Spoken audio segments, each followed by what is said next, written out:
Selamat siang, Bapak Ibu Bali Jeni semuanya yang tercinta.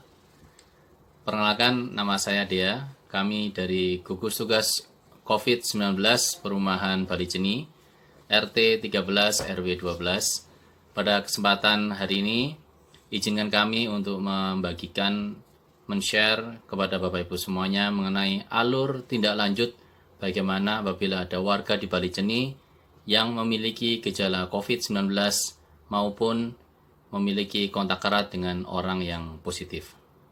Mari sama-sama kita simak. Baik Bapak Ibu semuanya, tindak lanjut ini semuanya bermula dari dua bagian besar. Yang pertama adalah apabila ada gejala yang mirip COVID. Yang kedua adalah bagaimana bila kita sempat berkontak erat dengan seseorang yang positif di luar sana. Nah, apabila saya mulai dari yang pertama, apabila ada bergejala, prinsipnya Bapak Ibu semuanya, gejala yang mirip COVID itu dibagi menjadi demam, batuk, pilek, sakit tenggorokan, sesak nafas. Prinsipnya itu. Namun pada kasus yang akhir-akhir ini terjadi, itu mulai ada tambahan gejala yaitu berupa diare, kemudian nyeri sendi, lemas, dan yang sering terjadi adalah hilangnya kemampuan untuk mencium bau. Prinsipnya Bapak Ibu semuanya, apabila ada gejala, itu kita harus memeriksakan diri ke dokter. Tujuannya apa? Untuk mendapatkan rekomendasi apakah sakit yang kita alami ini itu ada indikasi ke arah COVID atau tidak. Apabila ternyata tidak menurut dokter, maka Bapak Ibu silahkan istirahat, minum obat dari dokter, dan setelah itu sehat. Namun Bapak Ibu semuanya, perlu kita ketahui, kita pahami, apabila dari dokter itu ternyata mengindikasikan, wah betul nih Bapak Ibu, rasanya ini kuat arahnya ke arah COVID, dan termasuk Bapak Ibu di awal tadi juga sempat kontak dengan orang yang positif, maka Bapak Ibu harus melakukan rapid test.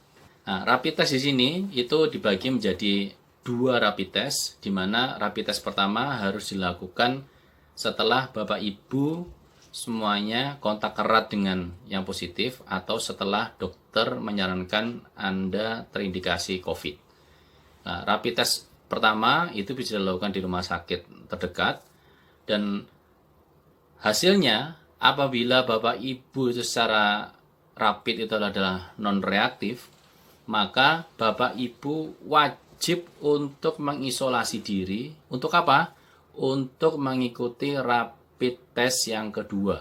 Nah, rapid test yang kedua itu dilakukan sejak 7 hari semenjak Bapak Ibu melakukan rapid test yang pertama. Baru dilakukan rapid test yang kedua. Nah, prinsipnya kalau rapid test yang pertama, rapid test yang kedua itu hasilnya ternyata adalah non-reaktif semua, maka Bapak Ibu dinyatakan tidak ada indikasi ke arah COVID. Pun kalau misalnya ada gejala, maka Bapak Ibu silahkan untuk meminum obat sesuai dengan penyakit yang dialami hingga kondisinya sehat. Nah, berbeda ceritanya ketika salah satu baik rapid pertama maupun rapid kedua yang Bapak Ibu lakukan, itu hasilnya adalah reaktif. Nah, ini Bapak Ibu perlu kita pahami sama-sama. Ketika rapid itu hasilnya adalah reaktif, maka bisa dipastikan bahwa ada virus yang ada di dalam tubuh kita. Tapi kita nggak tahu virusnya apa. Sehingga ketika Bapak Ibu rapid testnya itu adalah reaktif, maka wajib untuk melakukan PCR test. Kapan pelaksanaannya? PCR test bisa dilakukan di maksimal H+1. Nah, sekali lagi Bapak Ibu semuanya, apabila hasil PCR-nya itu adalah negatif, maka Bapak Ibu tidak terindikasi ke arah COVID. Namun, apabila hasil PCR-nya itu adalah positif, maka perlu kita pahami Bapak Ibu semuanya, akan ada 3 hal yang terjadi. Yang pertama, izinkan kami membagi menjadi 2 bagian besar, yaitu pasien yang bersangkutan, warga yang bersangkutan, dengan lingkungan. Lingkungan itu termasuk keluarga dari warga yang terindikasi positif. Untuk warga yang terindikasi positif melalui hasil PCR, maka warga tersebut harus mengikuti protokol kesehatan yang ditentukan oleh dokter. Jadi Bapak Ibu, untuk orang-orang yang positif secara PCR itu pada prinsipnya dibagi menjadi 3 tindakan besar. Yang pertama, apabila gejalanya berat, maka Bapak Ibu harus diarahkan oleh dokter menuju ke rumah sakit rujukan. Yang kedua, apabila gejalanya ringan atau sedang, maka dokter akan mengarahkan Bapak Ibu menuju ke rumah sakit darurat. Dan apabila ternyata Bapak Ibu sebutlah tidak ada gejala atau gejalanya sangat ringan, maka Bapak Ibu ada kemungkinan oleh dokter diarahkan untuk isolasi diri di rumah. Dan ada juga kemungkinan Bapak Ibu akan tetap diarahkan ke rumah sakit darurat. Yang kedua, apabila ada warga yang positif, maka tanggung jawab kami dari gugus tugas COVID-19 Perumahan Bali Jeni RT 13 RW 12 adalah kami melakukan disinfeksi area Bapak Ibu. Nah, areanya di mana? Di rumah. Kemudian sebutlah mungkin ngobrol di Banjaran mungkin. Sebutlah mungkin warga yang positif ini kebetulan lagi sholat juga di musola. Nah, area-area di mana terpapar oleh warga yang positif itu akan kami lakukan disinfeksi dengan berkoordinasi dengan RW atau dengan kelurahan yang terkait.